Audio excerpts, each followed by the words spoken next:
Namaste. In this episode, we will discuss the basics of plagiarism and how to remove it.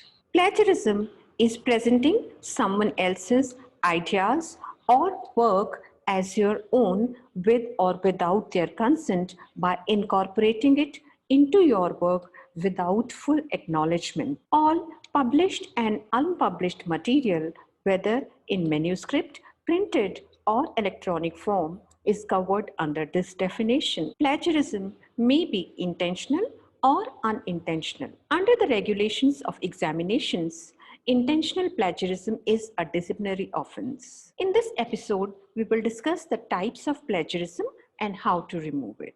The first kind of plagiarism is known as verbatim plagiarism or word for word plagiarism. This means that you have copied some material without quotation and without clear acknowledgement. Quotation marks and full referencing of the sources cited is important.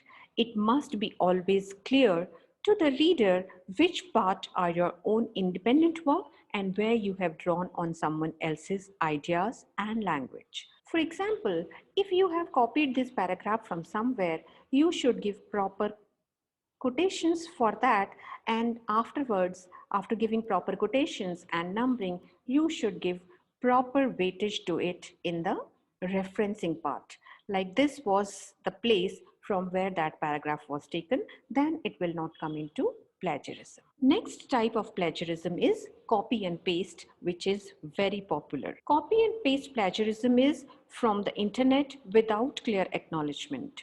Information derived from the internet must be clearly referenced and included in the bibliography. It is important to evaluate carefully all material found on the internet, as it is less likely to have been through the same process of scholarly peer review as published sources. For example, you can see that this paragraph has been copied from the internet. But for this is my own paper and I have taken it here for example. Proper quotation has been given and afterwards it has been properly recognized in the references also. So if you give it this way in proper referencing, then it will not come into plagiarism. One more example of it is like this has been copied from internet. Now this paper required a different kind of referencing. So the number has been given here and then it has been properly recognized, acknowledged that we have taken this from here. So now this will not be known as plagiarism. Next kind of plagiarism is known as paraphrasing plagiarism. Paraphrasing are the work of others by altering a few words and changing their order, or by closely following the structure of their argument is plagiarism. If you do not give due acknowledgement to the author whose work you are using. A passing reference to the original author in your own text may not be enough. You must ensure that you do not create the misleading impression that the paraphrased wording or the sequence of ideas are entirely your own.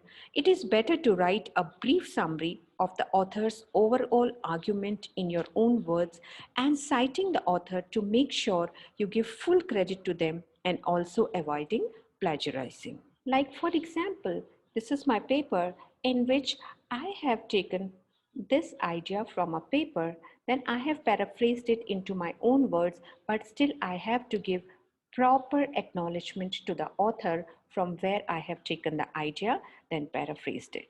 Same way, this is also one of my papers wherein I have taken the idea from one author, but has given proper acknowledgement to the author in the bibliography. Another type of plagiarism is known as inaccurate citation. It is important to cite correctly according to the conventions of your discipline, as well as listing your sources, that is, in a bibliography, you must indicate using a footnote or an in-text reference where a quoted passage comes from. If you cannot gain access to a primary source, you must make it clear in your citation that your knowledge of the work has been derived from a secondary text. For example, if you are writing something on a Word document, then go to references on the top of it. Once you will go to references, then please go to insert citation. Once you will click on Insert Citation, this will open. You can use Add New Source from here. Choose the style. Herein I am giving you an example of APA style. For different kinds of referencing like APA Chicago, I'll be coming with details in another episode. So here, after going to references, you click on Insert Citation. This will open as Add New Sources. Choose the style as APA style. Once you will click on Add New Sources, this book will open. Now I'm telling you how to do a bibliography in APA style. This is my own book, so type of source I will take is book. Author is Jain, Veenus. Title of my book is Devdasis of India. The year it was published is 2019. It was published from London, New York, and the publisher is Bloomsbury. Once you have filled all these details, then click on OK. As soon as you will click on OK, it will be added to your reference section in the bibliography and it will be shown like this. So once you have done this, this means you have given proper acknowledgement to the author and it will not be considered as plagiarism. Another type of plagiarism is known as Mosaic plagiarism. Mosaic plagiarism is a combination of direct and paraphrased plagiarism. This type involves tossing various words, phrases, and sentences, sometimes word for word, some paraphrased word, and we insert it into our essay without providing quotation marks or attributions. See, this is Mosaic plagiarism where I have changed few words and then I have copied the idea from somewhere. So I was doing it thinking that it will not be plagiarism, but it was detected as plagiarism. So what I have to do, I have to do proper referencing for it. I have to acknowledge the author from where I am taking this idea, and then it will not be considered as plagiarism. Another type of plagiarism is auto-plagiarism. You must not submit work for assessment that you have already submitted, partially or in full, either for your current course or for another qualification of this or any other university where earlier work by you is citable, that is, it has already been published, you must reference it clearly.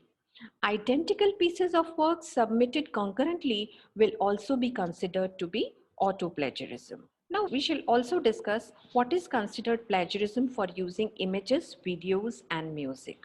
For images, videos and music, if you are using it in your work without mentioning the source or taking permission from the artist, it will be considered plagiarism. Copy paste any image without giving credit to the source is plagiarism.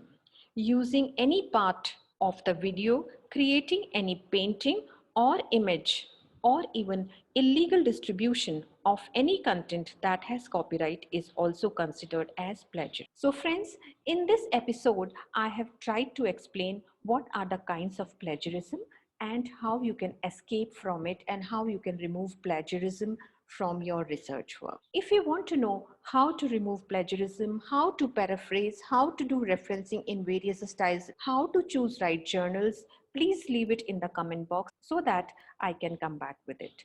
Thank you.